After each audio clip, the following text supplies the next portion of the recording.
A questão da condição judaica, eu acho que é uma questão realmente muito específica, tá?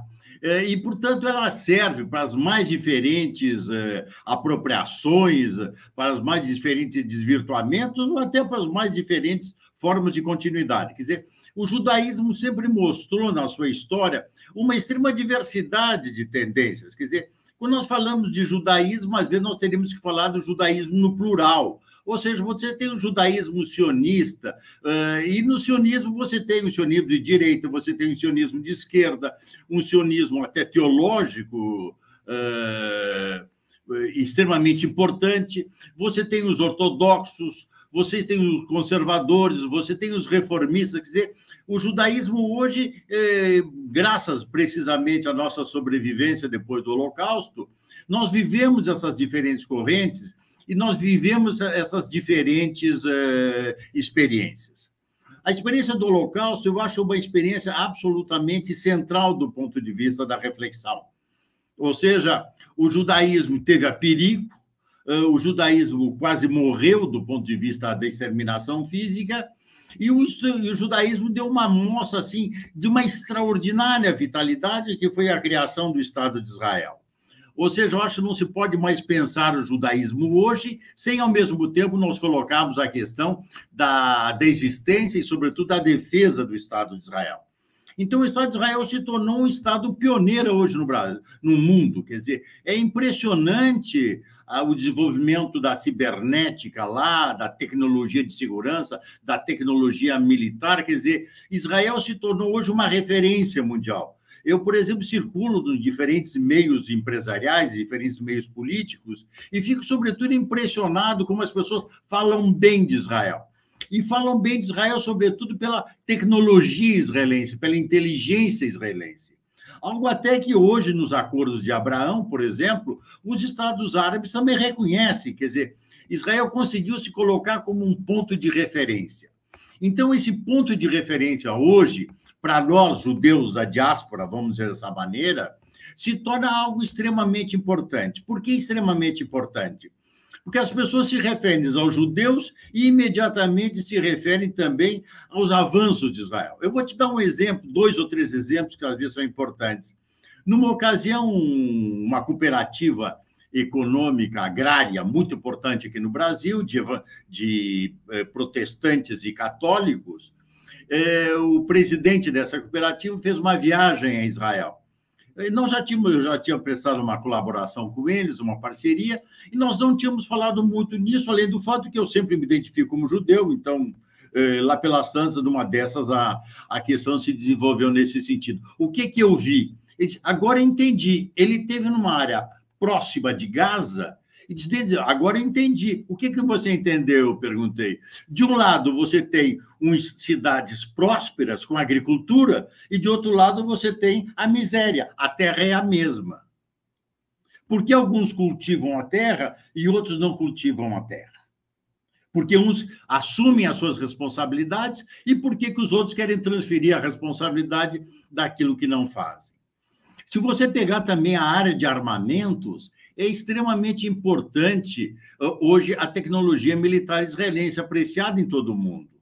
Ou seja, Israel, portanto, muitas vezes, quando eu circulo também nessa área, eu ouço assim, elogios reiterados à inteligência israelense, elogios reiterados à capacidade militar israelense, de tal maneira que a questão, aquela que nós considerávamos como sendo a ideia do preconceito contra os judeus, eu acho que ela também está muito reduzida, vamos dizer dessa maneira, primeiro pela experiência do Holocausto, e agora, sobretudo, eu diria para os enormes avanços e aquisições do Estado de Israel.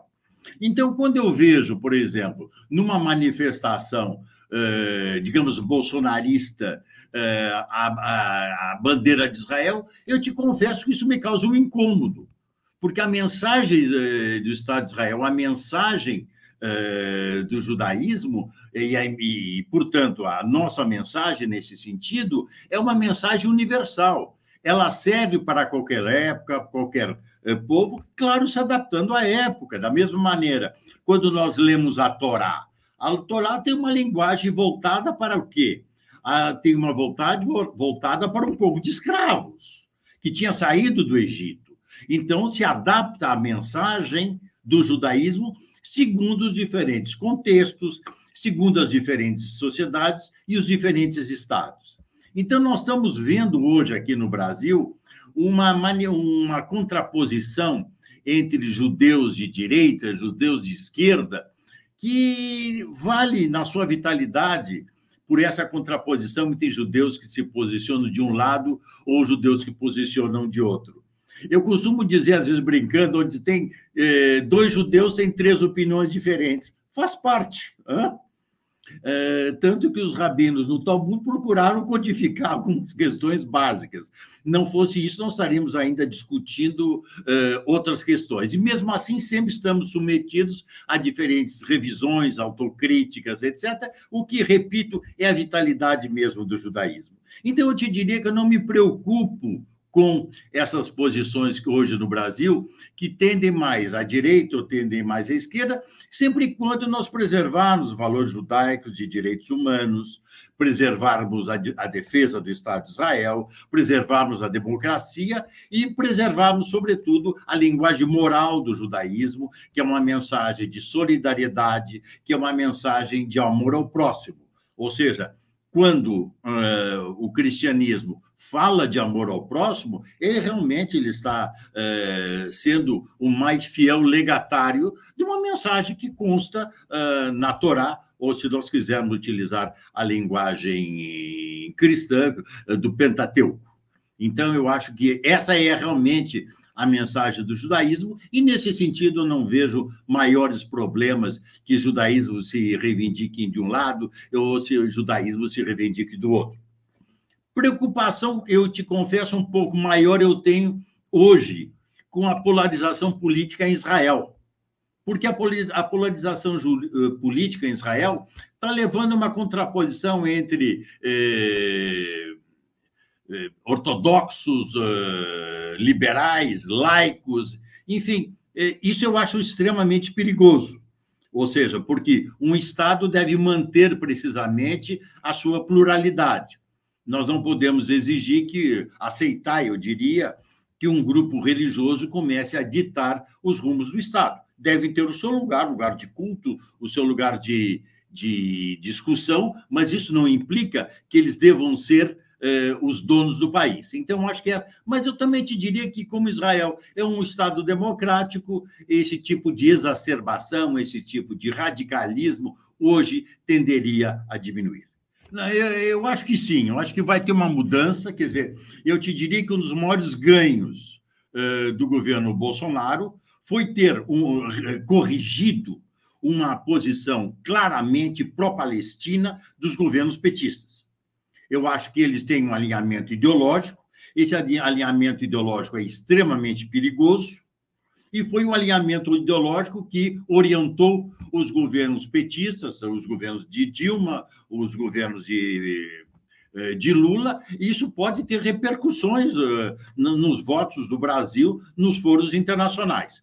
A declaração do novo ministro de Relações Exteriores, dizendo que ele iria recentrar as relações diplomáticas no Brasil, eu acho que isso aí é uma impropriedade verbal, senão uma impropriedade de pensamento. Não estão recentrando, não.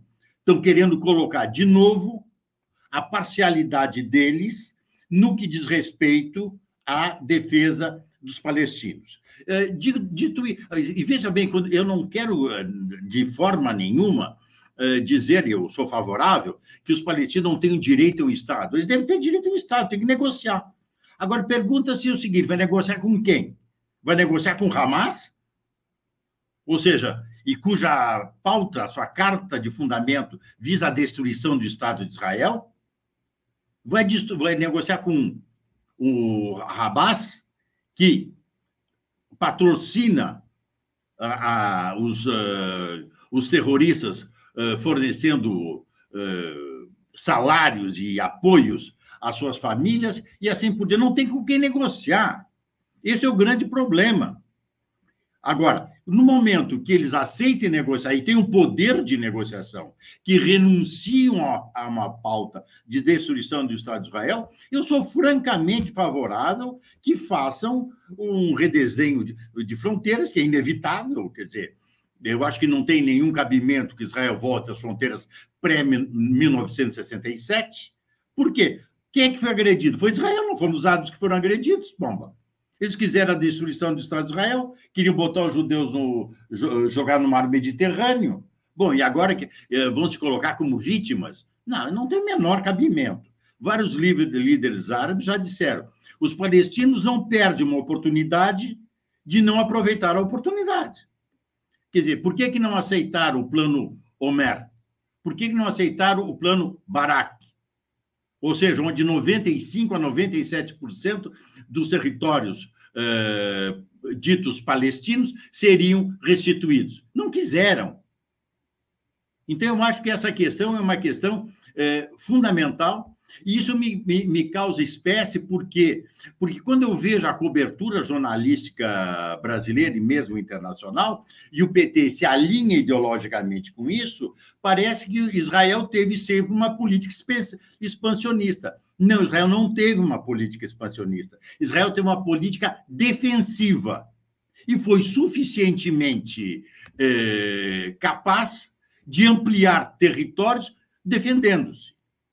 Numa ocasião, um general brasileiro muito importante, eu vou omitir o nome, ele tinha visitado o Estado de Israel, me convidou até para ir com ele, eu terminei não indo naquela ocasião. Ele disse: Denis, um general israelense, ele não tem uma segunda linha de defesa, porque se ele perder a primeira linha, já está em Tel Aviv ou Jerusalém, entende? Aqui no Brasil, se perder uma linha de defesa com o Uruguai, você tem Santa Catarina, tem Paraná, tem São Paulo, tem Rio. Quer dizer, tu tem diferentes retaguardas. Israel não tem retaguarda. Então, Israel tem que ser extremamente cauteloso. Não pode fazer nenhum tipo de acordo de paz que, de alguma maneira, comprometa a sua segurança nacional. A questão é a seguinte: eu acho que os acordos de Abraão é uma grande jogada geopolítica, diplomática do governo Trump. Eu não compartilho quer dizer, eu sou simpático ao Biden também, sou simpático aos democratas. Agora, vamos parar de colocar uma questão aqui, se tornou no Brasil preto no branco. Eu sou Trump, eu sou anti-Trump. Não, a política, a geopolítica, a política diplomática trumpista, em muitos aspectos, foi extremamente positiva. Daí não se segue que nós tenhamos que apoiar a invasão do Capitólio, que nós já vemos aqui o repeteco, que é uma farsa, nesse último final de semana, certo? Agora, o que é fundamental é que os acordos de Abraão trouxeram uma congregação enorme de países árabes que cansaram do conflito palestino. Eles mesmos dizem: se eles não querem a paz, por que nós vamos hipotecar o nosso futuro, com eles sendo um constante entrave a negociações? Então, eles encetaram negociações. Essas negociações são extremamente bem-sucedidas. Os Emirados Árabes, por exemplo, é um exemplo notável aí. A Arábia Saudita vai continuar nesse mesmo diapasão. O Egito já tinha o seu acordo de paz e se tornou, digamos, um parceiro, digamos, um pouco mais voluntário, já está abdicando das posições que ele tinha de isolamento. A Jordânia tem que se adaptar. Então, a Somália está, enfim, está entrando, negociações um pouco complicadas, mas os países árabes estão fazendo esses acordos. E esses acordos estão se mostrando extremamente frutíferos. Ou seja, Israel hoje tem acordos, digamos, claros ou desbastidores no fornecimento de armas, luta cibernética. E os países árabes, são muitos deles de orientação sunita, contra os xiitas, que são encarnados pelo Irã, que são seus também inimigos. Então, tem uma questão geopolítica importante, quer dizer, Israel está se alinhando com os países árabes, eles têm um inimigo comum, que é o Irã, então eles estão colocando o seguinte: olha, nós temos objetivos maiores, algo muito mais que nos une do que nos desune. Vamos apostar na união, e a união, com o tempo, vai indicar uma enorme prosperidade, sem dúvida nenhuma.